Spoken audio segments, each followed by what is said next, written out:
Le podcast Athlète Entrepreneur, animé par Amélie Delebel, vous relate les différents parcours inspirants d'anciens sportifs ou sportifs actuels de haut niveau de différentes disciplines qui se sont tournés par la suite ou sont actuellement dans le milieu entrepreneurial.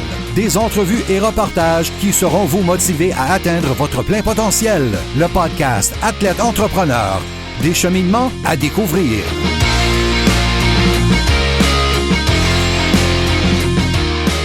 Bonjour à tous, ici votre hôtesse Amélie Delebel et je suis très heureuse de vous accueillir sur mon podcast Athlète Entrepreneur pour cet épisode 055. Athlète Entrepreneur est un podcast qui a pour but de motiver les athlètes ou anciens athlètes qui souhaitent se lancer en affaires. Avant de vous parler de mon invité du jour, cet épisode est présenté par mon entreprise Amélie Delebel Communication. J'aide les entrepreneurs à démarquer leur entreprise sur le web avec du contenu à leur image. Aujourd'hui, j'ai la chance de discuter avec Alexandre Picard, un ancien hockeyeur professionnel qui a disputé plus de 250 rencontres dans la LNH, dont une quarantaine avec les Canadiens de Montréal. Le Québécois de 34 ans a mis fin à sa carrière au terme de la saison 2018-2019 après quelques années en Europe. Il est aujourd'hui recruteur pour les Voltigeurs de Drummondville dans la LHJMQ, en plus d'être analyste depuis janvier de cette année à MATV. En juillet 2015, il a fondé l'école de hockey Payant-Picard avec Jean-François Payant, qui s'adresse aux jeunes de 5 à 13 ans, soit de niveau MAG à Pee-Wee. Sans plus attendre, je vous laisse à cette entrevue avec Alexandre Picard. Bonne écoute! Alors, je suis actuellement avec mon invité du jour, Alexandre Picard. Salut Alexandre, comment ça va?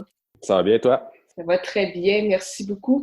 Alors, pour commencer, est-ce que tu pourrais nous expliquer ton parcours dans le monde du hockey, puis qu'est-ce que tu aimes le plus de ce sport? Vite fait, j'ai grandi à Hull, à Gatineau maintenant, donc j'ai fait mon hockey mineur dans ce coin-là. Par la suite, j'ai fait jouer avec l'Intrépide de Gatineau Midget 3A. Je me suis fait repêcher par les Moussets d'Halifax. Et puis, j'ai joué à Halifax 3 ans et une année au Cap-Breton dans la Ligue de hockey junior majeur du Québec. Et puis, pendant ce temps-là, je me suis fait repêcher par les Flyers de Philadelphie en 2003. Et puis, ça a entamé une carrière professionnelle qui a duré quelques saisons, donc à peu près 5 saisons en Ligue nationale. Et puis, par la suite, je me suis tourné vers l'Europe pour les 7 dernières saisons de ma carrière. Puis, justement, lors de ton parcours, en fait, dans la Ligue nationale, tu as joué pour le Canadien de Montréal, c'était en 2010-2011. Comment as-tu vécu cette saison-là? Est-ce que tu ressentais plus de pression parce que, justement, un Québécois à Montréal ou, au contraire, ça a rendu l'expérience encore plus spéciale? En fait, je ressentais pas de pression parce que je peux pas dire que j'étais dans un rôle prédominant. J'étais pas dans le top 4 des défenseurs. J'étais dans un rôle plus effacé. Mais tout ce qui entoure le fait de jouer pour le Canadien, la fierté de mettre ce chandail-là pour la première fois, c'est vraiment quelque chose. Puis c'était mon club de jeunesse, donc c'est vraiment quelque chose de spécial que j'ai pu vivre. Puis on dirait que même aujourd'hui, je le réalise plus, là, mais parce que je fais des parties avec les anciens Canadiens, puis les tournois de golf avec les anciens Canadiens et tout, mais on dirait que je réalise pas encore l'ampleur à 100%.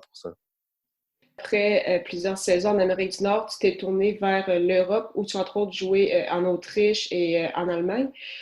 Comment as-tu vécu cette expérience-là, ton point de vue hockey qu'à l'extérieur de la patinoire? En fait, point de vue hockey, la première destination, c'était à Prague. Puis eux, ils faisaient partie de la KHL, donc c'est une équipe d'expansion.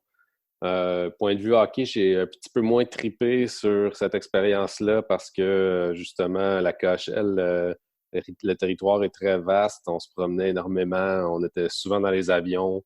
Le style de hockey aussi, je compare ça un peu au soccer européen. C'est beaucoup de contrôle de rondelles. Donc, un style très différent nord-américain. Mais par la suite, le reste de mon expérience hockey aux autres destinations, que ce soit en Autriche ou en Allemagne ou en Suisse, ils ont tous été incroyables. J'ai vraiment apprécié le hockey. Puis en dehors de la glace, de vivre en Europe avec la famille. J'ai 2 de mes enfants qui sont nés en Allemagne. C'est juste une expérience incroyable qu'on n'aura pas vraiment la chance de revivre, de vivre au quotidien en Europe en famille. Ta dernière saison au hockey, c'était en 2018-2019, puis tu avais annoncé justement que ça allait être ta dernière saison dans le monde du hockey. Est-ce que ça a été quand même plus difficile que prévu de faire la transition entre le hockey puis le marché du travail ou justement, comme tu étais préparé, tu avais des bonnes idées de ce que tu allais faire et puis la transition s'est quand même bien déroulée? Oui, ben j'ai annoncé que c'était ma dernière saison pendant l'été, donc avant de jouer la saison, justement parce que je voulais vivre chaque moment, puis je voulais faire mon deuil au fur et à mesure que la saison avançait. Puis c'est sûr que, tu sais, tranquillement, j'ai tendu des perches à quelques endroits, et puis j'avais une idée de ce que je voulais faire après ma saison. Donc, je te dirais que ça s'est passé quand même assez vite, même plus vite que je pensais. Je suis maintenant analyste à ma TV.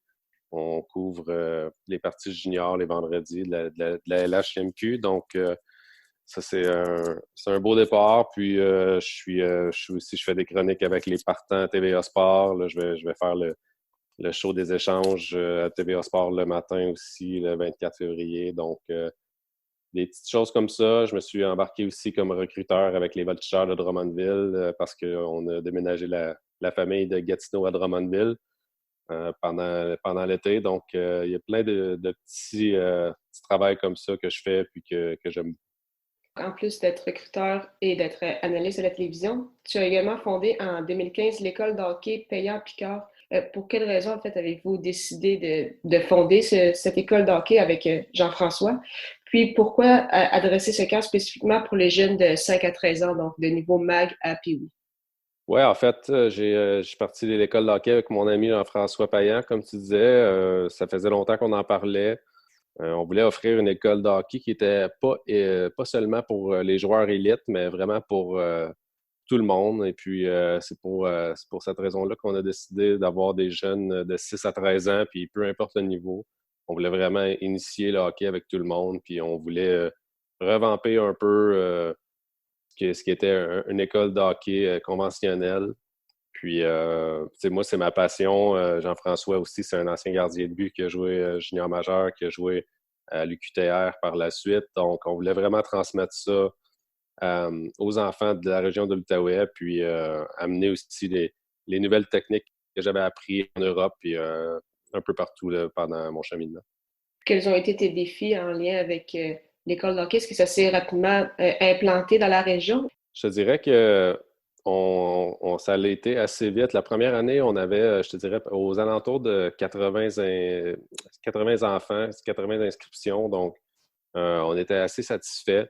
Puis, Jean-François et moi, on a vraiment mis l'emphase sur le fait d'être professionnel, d'engager beaucoup d'entraîneurs pour avoir un ratio d'entraîneurs d'un entraîneur pour à peu près 3 jeunes. Et puis, c'est aussi une formule 4 jours, donc que toute la formule 4 jours en dehors de la glace se transporte bien. Puis, je pense qu'on a vraiment réussi notre pari parce qu'après ça, de bouche à oreille, le mot s'est passé, qu'on était très professionnels, puis qu'on faisait quelque chose de différent aussi des autres écoles de hockey. Puis, tu vois, par la suite, dès la deuxième année, on affichait complet. Puis l'an passé, ben, c'est environ entre 140 et 145 jeunes qu'on a pendant la semaine. Donc, ça fait une grosse semaine. On dort bien le vendredi soir, mais écoute, c'est vraiment de quoi dont je suis très fier, puis je suis certain qu'on va continuer ça pendant les plusieurs années à venir. Quels sont tes objectifs pour les prochaines années, tant avec ton école de hockey que comme recruteur ou comme analyste à la télévision? Ben, pour l'école de hockey, c'est certain qu'à Gatineau, on va continuer ça. On a même ouvert un volet adulte. Ça fait 2 ans qu'on fait ça, puis ça prend beaucoup d'ampleur aussi. Et puis, pour ce qui est des recruteurs et puis d'analystes, tu sais, j'en suis vraiment à ma première année. Je suis en plein milieu. Je teste les deux, à savoir ce que j'aime le plus ou quels sont les avantages de chacun. Et puis, je pense que je verrai pendant l'été là, lequel qui m'intéresse le plus, mais pour l'instant, là, les deux, j'adore faire les deux. Donc. Parfait. Pour terminer cette entrevue, je vais te poser quelques petites questions en rafale. Ma première, c'est quelle est la chose la plus importante que le sport t'a enseigné? Je pense que la persévérance, je veux dire, pour te rendre dans la Ligue nationale ou même pour te rendre à un haut niveau dans n'importe quel sport, je pense qu'il faut vraiment que tu mettes les bouchées doubles, il faut que tu fasses des sacrifices. Et puis, je te dirais que la persévérance, c'est quelque chose que j'ai eu dans ma carrière, puis c'est quelque chose que j'essaie d'enseigner à mes enfants aujourd'hui. Quel est ton plus beau souvenir sportif? Ah, j'en ai plusieurs. Je te dirais, je vais combiner ça avec la famille. Je pense que c'était en 2016 on était en Europe, participer à la Coupe Spengler, qui est un tournoi qui rassemble des équipes européennes, et puis avec l'équipe Canada, donc qui prennent les meilleurs joueurs qui sont pas en Ligue nationale, qui se promènent dans les circuits européens, et puis en font une équipe d'étoiles, si tu veux. Et puis cette année-là, je faisais partie de l'équipe Canada, j'avais été choisi. Puis on avait gagné la médaille d'or, puis de vivre ça avec ma famille, tu sais, de vivre le temps des fêtes avec ma famille en Europe, avec d'autres Canadiens, d'autres Québécois, c'était une belle expérience. Puis, quel serait ton meilleur conseil pour un athlète ou un ancien athlète qui souhaiterait se lancer en affaires? Ouais, en fait, c'est vraiment d'écouter sa voix, c'est de voir les besoins qu'il a, et puis de ne pas avoir peur de poser des questions. Et puis, je te dirais de bien s'entourer. C'est ce que j'ai fait avec l'école de hockey. Jean-François et moi, on est allé chercher des intervenants de qualité, et puis c'est vraiment ça qui fait qu'on se démarque des autres programmes. Donc, je te dirais vraiment là, de bien s'entourer, et puis d'avoir un bon plan, puis de ne pas être stressé, de ne pas essayer d'aller trop vite, et puis de juste d'y aller étape par étape. Non, mais c'est parfait. Merci beaucoup, Alexandre, encore une fois pour ton temps. C'était vraiment très apprécié. Ben, je te remercie à toi. Merci beaucoup encore une fois à Alexandre Picard pour son temps et en souhaitant que vous ayez aimé ce 55e épisode officiel d'Athlète Entrepreneur. Pour écouter mes dernières entrevues, rendez-vous sur mon site internet au ameliedelebel.com/podcast. Également, si vous souhaitez vous aussi vous lancer dans cette belle aventure du podcasting, je vous invite à vous renseigner sur le site de l'Académie du podcast au ameliedelebel.com/lancer son podcast, lancer ER. Si vous avez des questions, n'hésitez pas à me contacter comme toujours. Merci encore une fois pour votre confiance et à la semaine prochaine pour une autre entrevue.